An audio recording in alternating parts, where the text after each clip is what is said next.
Olá, sejam todas bem-vindas e bem-vindos a mais uma edição do Mundo UFG. Preparamos um informativo com as principais informações da Universidade Federal de Goiás e também notícias da cidade e do país, que você confere a partir de agora. Quase 70% dos moradores de favelas não têm dinheiro para comprar comida. A notícia foi publicada pela Agência Brasil e os dados são de uma pesquisa realizada em fevereiro com 2.086 pessoas em 76 favelas do país. O levantamento são dos pesquisadores do Instituto Data Favela, em parceria com a Central Única das Favelas e a Locomotiva Pesquisa e Estratégia, que verificaram que 68% dos entrevistados ficaram pelo menos um dia sem dinheiro para comprar comida dentro de um período de 2 semanas. Outro dado preocupante é que o número de refeições diárias também vem caindo. Em agosto do ano passado, a média era de 2,4 refeições. Em fevereiro deste ano, a média chegou a 1,9. O trabalho informal e a dificuldade para ter acesso ao auxílio emergencial também tem reflexo em outro número, o de infectados pelo novo coronavírus. Nas favelas, o índice de casos chega a ser o dobro que em regiões nobres da cidade. A pesquisa serve para mostrar o quanto doações são importantes para pessoas que moram nessas comunidades mais vulneráveis. Uma outra pesquisa mostra que a expectativa de vida dos brasileiros caiu de 77 para 75 anos por causa da Covid-19. A notícia foi publicada pela revista Piauí e mostra que em alguns estados brasileiros a queda foi maior ainda. A expectativa de vida leva em consideração diferentes características demográficas. Não significa necessariamente que quem nasce durante o período da pandemia vai morrer aos 75 anos, mas mostra o nível de desenvolvimento da sociedade e serve de parâmetro para os índices de desenvolvimento humano sustentável. Ano passado também houve um aumento no número de mortes por outras doenças que podem ter sido agravadas por conta da sobrecarga do sistema de saúde. Outro indicador que também causa preocupação é que o número de nascimentos vem caindo no Brasil. Em 2020, o saldo foi de 2.220 nascimentos em relação ao número de mortes. Cidades como Rio de Janeiro e Porto Alegre tiveram mais mortes que nascimento, provocando o que os pesquisadores chamam de crescimento vegetativo negativo. Caso a tendência se confirme, deve ocorrer pela primeira vez na história do Brasil a diminuição da população, com mais pessoas morrendo do que nascendo.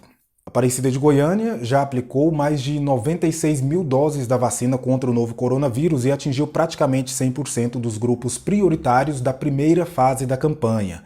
Essa primeira etapa era composta por idosos, profissionais de saúde, das forças de segurança e salvamento. Na última semana, começaram a receber a vacina contra a Covid-19 pessoas que possuem comorbidades. As pessoas que podem ser atendidas dentro desse grupo são portadores de síndrome de Down, acima de 18 anos, portadores de comorbidades na faixa etária de 58 e 59 anos, gestantes e puérperas que possuem alguma comorbidade, renais crônicos e também os portadores de deficiências permanentes cadastrados. Quem se enquadra em um desses grupos pode comparecer a um posto de vacina com um laudo médico que comprove a comorbidade e documentos pessoais. O município montou uma estratégia para facilitar o acesso ao laudo médico.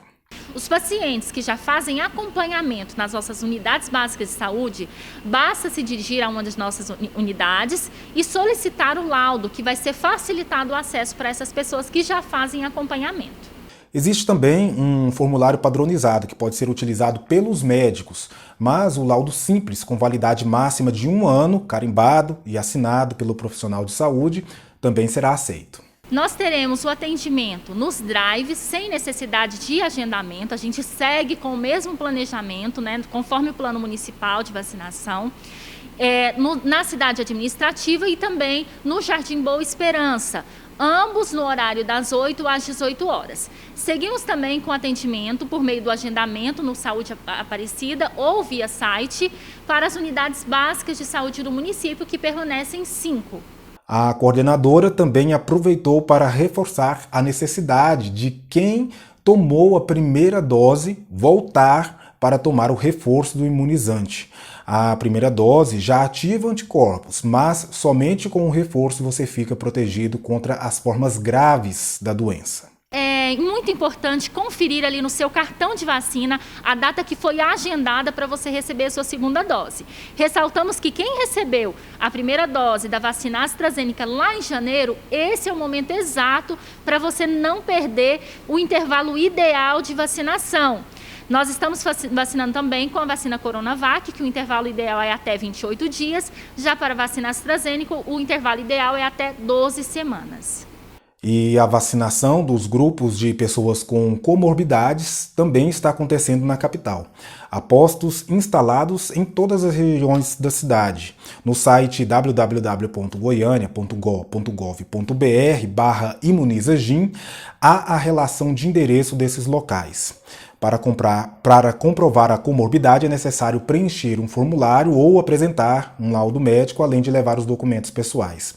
A vacinação da segunda dose em idosos, profissionais de saúde, todos do primeiro grupo prioritário também continua. Já estamos há 14 meses vivendo uma pandemia causada pelo novo coronavírus. Hoje sabemos um pouco mais, desse vírus avassalador que já causou morte de mais de 420 mil brasileiros. Desde o início, a Universidade Federal de Goiás tem contribuído com autoridades, fornecendo dados que possam auxiliar na tomada de decisões.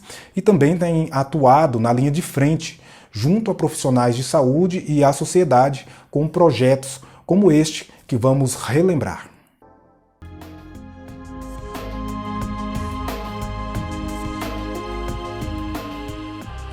No ano de 2020, com os números crescentes de casos de Covid-19 no Brasil, a Universidade Federal de Goiás, junto com as suas unidades acadêmicas da área da saúde, resolveu construir propostas de enfrentamento à Covid. A Faculdade de Enfermagem, então, protagonizou a liderança de alguns desses projetos, junto com outras unidades acadêmicas, para justamente fazer esse enfrentamento e cumprir seu papel social.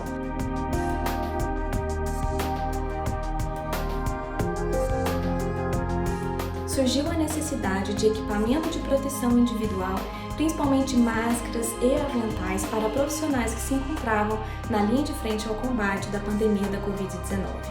Nessa perspectiva, surgiu o projeto EPI-UFG, coordenado pela Faculdade de Enfermagem e pela Faculdade de Artes Visuais, um projeto multidisciplinar pautado na tríade Ensino, Pesquisa e Extensão, que agregou um total de 135 voluntários no processo de produção e contou com a colaboração de diversas empresas e instituições. O projeto produziu mais de 200 mil máscaras e 6 mil aventais, os quais atenderam as unidades do SUS do município de Goiânia e do estado de Goiás, referências no atendimento à Covid-19, e também a população indígena, população vulnerável e também a comunidade da UFG nos demais projetos de enfrentamento da pandemia.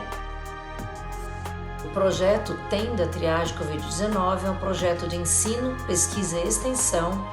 O objetivo principal era triar e testar trabalhadores de saúde e segurança pública e realizar a testagem de RT-PCR, fazer o monitoramento desses casos, conseguir isolar rapidamente para diminuir a transmissão da doença. Então isso foi feito em mais de 8 mil trabalhadores de saúde e de segurança pública.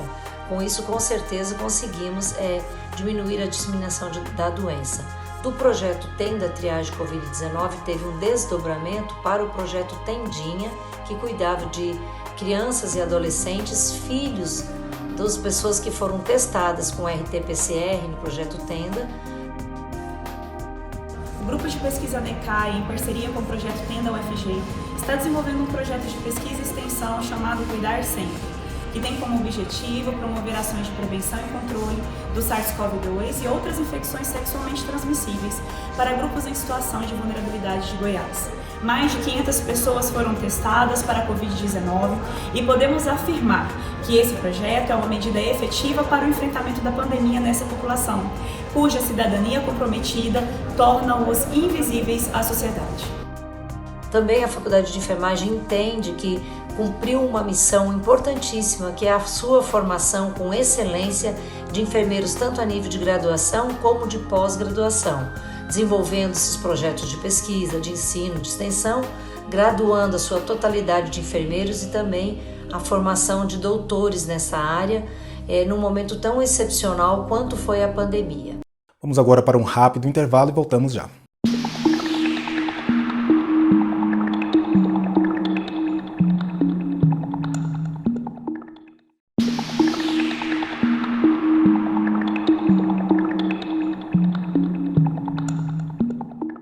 De volta com o Mundo UFG. No bloco anterior eu falei sobre o aumento do número de mortes em 2020 por outras doenças diferentes da Covid, certo? Pois é, em 2021 esse cenário mudou. Março registrou o maior número de mortes causadas pela pandemia e esses casos foram maiores que a soma de todas as outras mortes naturais. De acordo com os dados do Cartório de Registro Civil, entre 28 de março e 3 de abril, pouco mais de 50% das mortes registradas foram causadas pela Covid-19 e cerca de 49% por outras doenças como pneumonia, AVC e infarto. Rondônia foi o estado que registrou a maior diferença. Por lá, as mortes por Covid-19 chegaram a 64% no mesmo período. Uma médica e pesquisadora da Fiocruz, em entrevista ao portal UOL, disse não ter conhecimento de um número de mortes tão grande por uma única doença dentro de um único mês no Brasil. Ela lembra que trata-se de uma doença possível de prevenir e que erros no enfrentamento à pandemia são percebidos nesses dados. Um estudo publicado recentemente pelo setor de psiquiatria da revista científica The Lancet investiga as relações dos efeitos do coronavírus com doenças neurológicas. O trabalho mostra maior incidência de hemorragias cerebrais, AVCs isquêmicos e quadros de demência. Por que isso tem acontecido? Então, a gente ainda não tem todas as respostas dessas manifestações, né? Das isquemias, né, dos AVCs isquêmicos, a gente acredita pelo fator protrombótico que o vírus causa. Agora, os quadros, principalmente de perda cognitiva, nesses quadros degenerativos, a gente ainda não tem resposta. A gente precisa de novos estudos para investigar isso. O estudo aponta também possíveis prejuízos às capacidades cognitivas e mentais. Entre os pacientes observados, 17% apresentam ansiedade, 14% transtornos de humor e 7% relataram uso de substâncias controladas e ainda 5% se queixaram de insônia. Em relação aos transtornos mentais, a gente acredita que o acompanhamento e o tratamento adequado desse sintoma pode ser temporário. Ainda é cedo para afirmações conclusivas, mas há sintomas que podem indicar a necessidade de acompanhamento e tratamento especializado. Vão desde sintomas relacionados a cefaleia, né, dores de cabeça que o paciente não tinha, perda de memória ou alterações comportamentais, mialgia, né, que é a dor muscular, ou dor tipo neuropática, tipo dor de nervo também, sugere acompanhamento com o neurologista. O diagnóstico vai muito da queixa do paciente, então a gente tem que individualizar o paciente, avaliando quais são os sinais e sintomas, né, para que, a depender do sintoma que ele nos traz, a gente solicitar o exame complementar adequado. O estudo avaliou apenas pacientes que tiveram formas moderadas ou graves da doença, alguns inclusive com internações em UTIs. Esses problemas, eles surgem em decorrência de desdobramentos da doença ou é porque o próprio coronavírus ele age também no cérebro? Então, algumas dessas patologias são de complicações do coronavírus. Outras, a gente ainda não tem essa resposta. Precisam de novos estudos. Então, assim, os quadros, principalmente demenciais, né, a gente ainda não tem essa resposta. Se é uma ação direta do nervo sobre alguma área do cérebro. Apesar de lenta, a campanha de vacinação já tem apresentado resultados no Brasil. De acordo com a pesquisa realizada pela All World in Data, pelo menos 30 milhões de brasileiros já receberam pelo menos uma dose da vacina. Eu conversei com a professora e pesquisadora da UFG, Ana Paula Kipnis, para saber que reflexo isso tem causado. A vacina contra a Covid-19, ela já apresenta resultados entre os idosos maiores de 80 anos? Sim, entre os idosos maiores de 80 anos, caiu a taxa de mortalidade, a taxa de hospitalização. Então, a vacina já tem se mostrado efetiva no Brasil nessa população. Certo. Os profissionais de saúde, eles estão entre os que mais ficam expostos ao vírus, né? A vacina também apresenta queda no número de casos entre eles? Ainda não tem nenhum resultado comprovado ou publicado mostrando que reduziu o número de casos, mas reduziu a hospitalização de profissionais da área da saúde. Certo. É possível perceber isso no dia a dia? No dia a dia, sim. Outro grupo prioritário que também recebeu a imunização contra o novo coronavírus são os indígenas. Em comunidades do Mato Grosso, a queda no número de casos foi acentuada. Em janeiro, ocorreram 9 óbitos e em março foram 3 casos fatais. Mas ainda há outro mal rondando aldeias e a sociedade: as fake news. Essas fake news, elas têm atrapalhado a campanha de vacinação? Elas têm atrapalhado demais, porque as pessoas não estão retornando para a segunda dose. Elas estão imaginando que já com a primeira dose elas já estariam protegidas, mas elas não estão.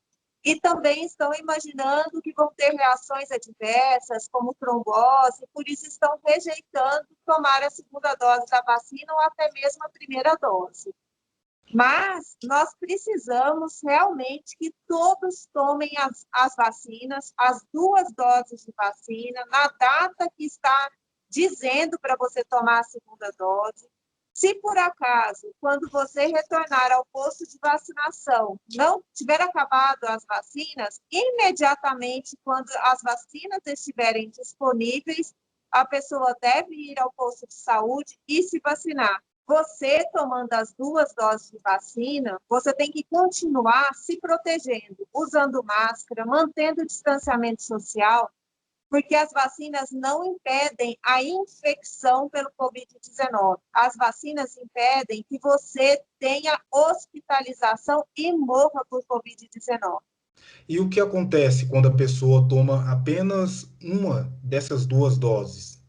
Ela não está protegida. Mesmo que ela tenha um pouco de resposta imune, a resposta imune não vai impedir que ela tenha infecção e não consegue impedir que ela seja hospitalizada.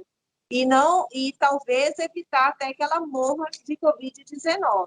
Professora, estou vendo que a senhora está aí no laboratório. Quero agradecer por ter tirado esse tempo para falar com a gente. Que isso, imagina. Prazer. Vamos para um rápido intervalo e voltamos em instantes.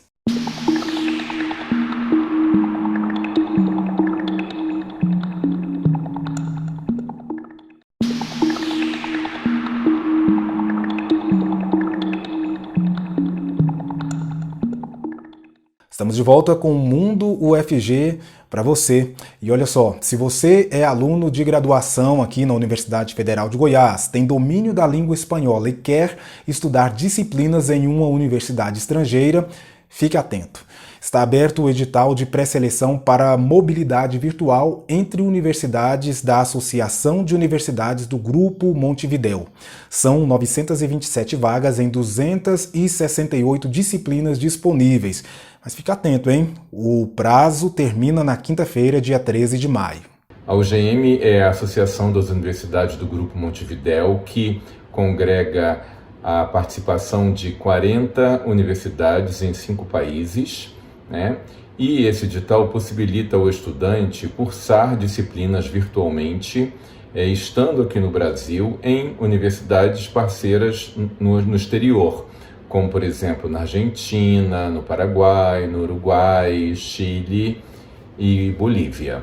As informações para participar do edital estão no site da Secretaria de Relações Internacionais, sri.ufg.br, não perca o prazo. O ADAS é um projeto de extensão criado em 2017 para acolher alunas dos cursos de exatas da UFG. Ele é desenvolvido por professoras do Instituto de Informática. Qual foi a preocupação das professoras quando criaram esse projeto? Na verdade, nós percebemos que nossos cursos de computação, eles têm poucas meninas e mulheres no seu ingresso, e ficamos preocupadas como que estaria sendo a receptividade dessas poucas alunas dentro dessas turmas. Então, uma preocupação que veio, né, de uma coordenadora de curso, e nós nos reunimos e decidimos fazer um projeto que acolhesse essas alunas, mas não só acolher as que estão dentro da universidade, mas também incentivar aquelas que estão fora da universidade a seguirem carreira, né, nessa área. Desde o início, o projeto realiza encontros de acolhimento, rodas de conversas, palestras e um workshop anual. Mas no ano passado, tudo teve que ser diferente. No período da pandemia, nós acabamos optando, né, por fazer encontros online, né? Nós mantemos um grupo no WhatsApp e nesse grupo nós conversamos praticamente diariamente sobre diversos assuntos sobre mulheres que aparecem na mídia, estágio, alguma oportunidade vamos dizer, de intercâmbio. Então, assim, esse grupo ele acaba sendo um grupo coeso, né, de professoras e de alunas, e a gente troca informações nesse grupo. E no ano passado nós fizemos o workshop ADAS pela primeira vez de maneira online, e contamos inclusive com a participação de grandes nomes, né, de mulheres da computação do Brasil. O ADAS trabalha também o empoderamento feminino para que essas mulheres possam combater um outro mal que ainda é presente nessa área, o machismo. Infelizmente, não só na área de exatas, né, mas na sociedade de uma maneira em geral, nós temos aí o machismo enraizado, né, nas relações sociais. Então, na computação, esse machismo, ele acaba se mostrando em falas, né, dos próprios colegas, né, de outras pessoas que sabem que a menina faz computação, então desmerecem a sua capacidade, desmerecem o seu modo de agir simplesmente pelo motivo dela ser menina, então acham que elas são menos capacitadas, elas não vão conseguir fazer tão bem quanto os meninos, o que a gente sabe que biologicamente não existe nenhuma comprovação científica disso, né? Então, pelo contrário, a gente sabe que lá na raiz, né, da computação, né, na matemática, as mulheres que foram as fundadoras, vamos assim dizer, as mulheres que participaram muito dessa parte inicial da computação. Apenas mulheres que podem participar do projeto?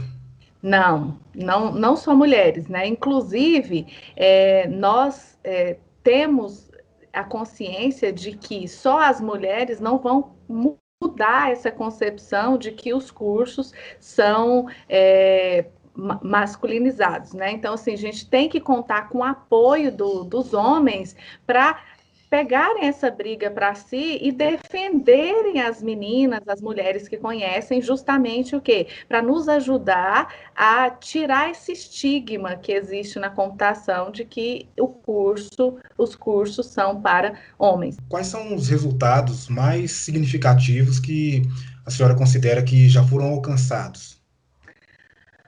Olha, eu acho que a primeira coisa é a permanência das meninas. Algumas já me disseram que permaneceram no curso apenas porque foram acolhidas pelo projeto ADAS. Então, assim, isso nos dá uma satisfação imensa, porque a gente vê que está fazendo alguma diferença na vida delas. A professora conta que outro resultado que trouxe orgulho e visibilidade para o projeto foi o trabalho de uma aluna apresentado em eventos nacionais e internacionais.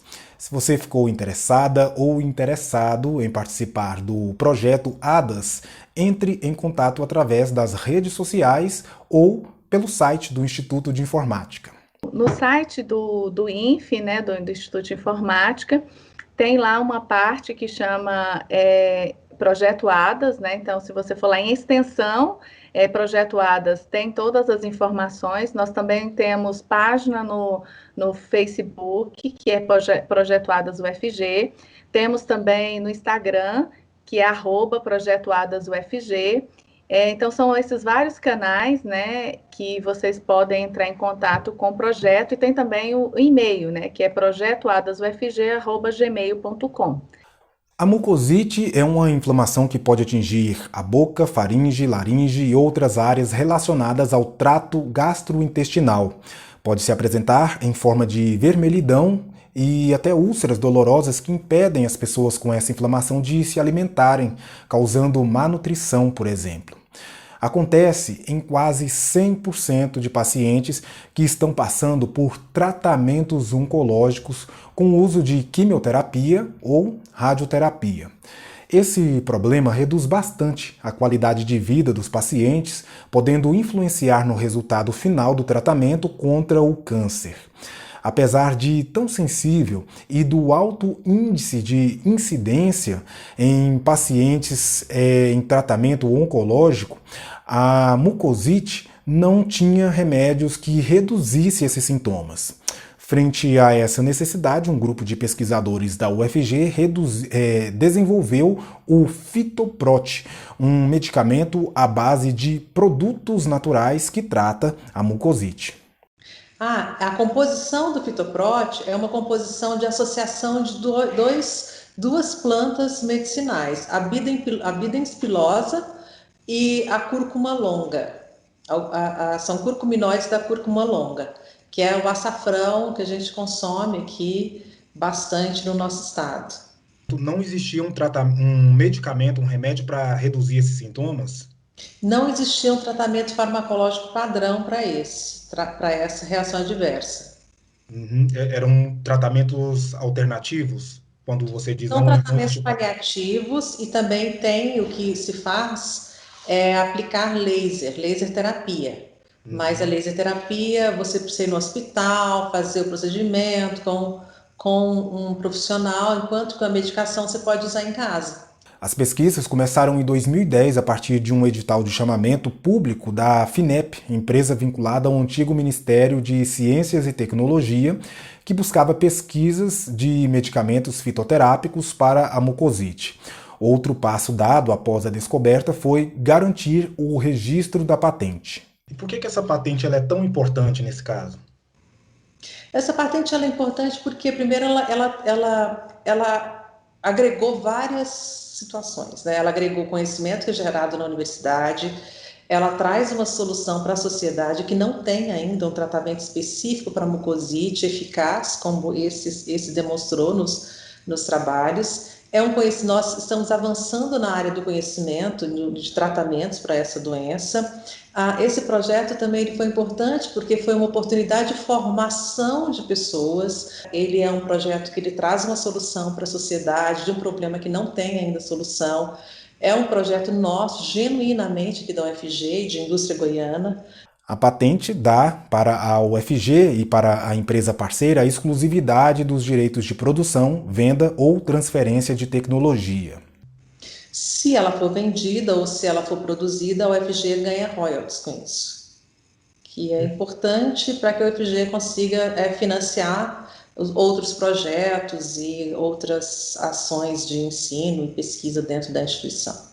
Várias formulações e testes foram desenvolvidos e aplicados em modelos antes da verificação da eficácia em pacientes que estão passando por tratamento contra o câncer. Esse medicamento, ele tem uma tecnologia onde os ativos, eles ficam mais tempo retidos na mucosa. Então, ele tem uma propriedade que a gente chama de mucoadesiva, fica mais tempo no local de ação.